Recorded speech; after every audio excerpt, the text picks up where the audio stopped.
ambayo inakuita, ni sauti ya mpendwa wako Yesu Kristo. Sema amena.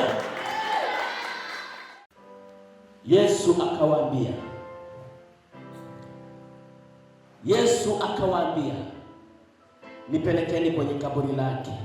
Yesu akawapeleka. Martha akampeleka. Akawaambia, unajua watu waliokufunga maisha yako sio watu wa mbali, ni wale watu wa karibu na wewe. Wale watu ambao ni watendea mema ndio wanafunga maisha yako, ndio wanafunga baraka zako, ndio wamekuzika. Bwana tusaidie sana. Yesu akawaambia, walipofika hapo kaburini, Yesu akawaambia, ondoweni jiwe mliloweka. Sikia sasa, Yesu anaanza kuwashuhudia yeye mwenyewe, ondoweni jiwe mlilomwekea Lazaro. Martha akamwambia, hapana Yesu, Lazaro ananuka sasa. Yesu akamwambia, wewe Martha, sikia jinsi ninachokuambia. Bwana Yesu asifiwe. Bwana asifiwe sana.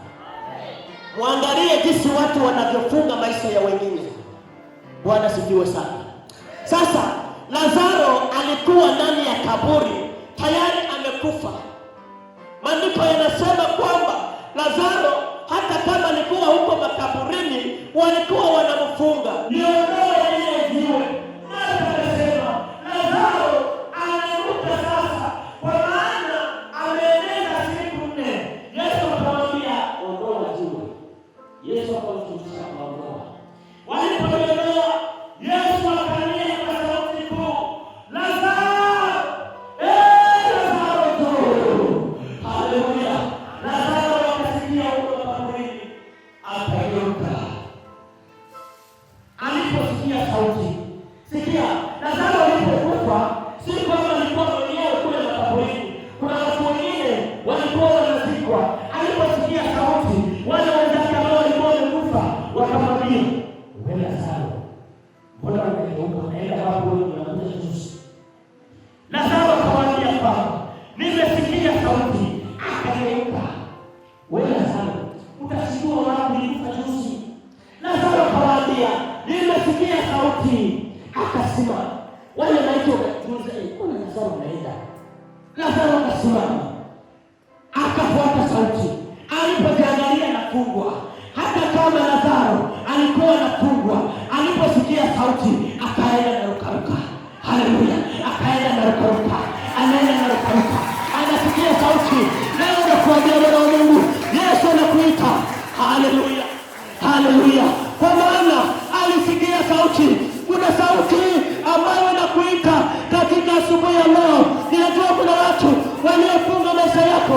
Yesu anakuita. Haleluya. Haleluya. Lakini kuna sauti unayoisikia kila ipao leo. Ndio maana Bwana anakunenea mema. Leo nakuja nikufungue Bwana wa Mungu. Haleluya. Ninajua kila unachokigusa hakiendeki sasa kwa leo. Unajiuliza, nilifanya kosa gani? Ngoja nikuambie, walikufunga, lakini sasa kwa asubuhi ya leo Bwana anakwenda kukufungua, na wale waliokufunga wanakwenda kukufungua. Haleluya. Utakaposema amena, naona kama zinafunguka. Naona kama zinafunguka. Naona baraka zinaingia kwako. Naona sasa kuna mambo ambazo Bwana anaenda kupata kwa ajili ya maisha yako, kwa ajili ya maisha yako. Leo pokea baraka zako. Haleluya. Nataka nimalize. Unajua nifungwa muda mrefu. Umechoka na kama za mwaka uliopita. Leo neno limekuja kukuweka huru. Leo neno linakuja kukufungua.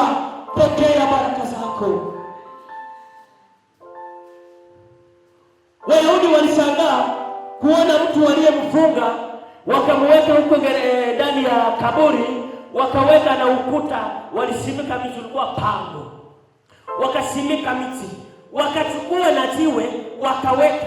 Angalia jinsi watu walivyo. Wakiona kuna lengo fulani ambayo Mungu anaanza kukuandalia, watu wanaleta jiwe ambalo hautaweza kuondoa wewe mwenyewe. Lakini ngoja nikwambie, Yesu mwenyewe atawaambia, ondoweni hilo jiwe nimbariki mwanangu, ondoweni lile jiwe nimfungue mwanangu, ondoweni lile jiwe mwanangu aendelee tena. Bwana Yesu asifiwe sana.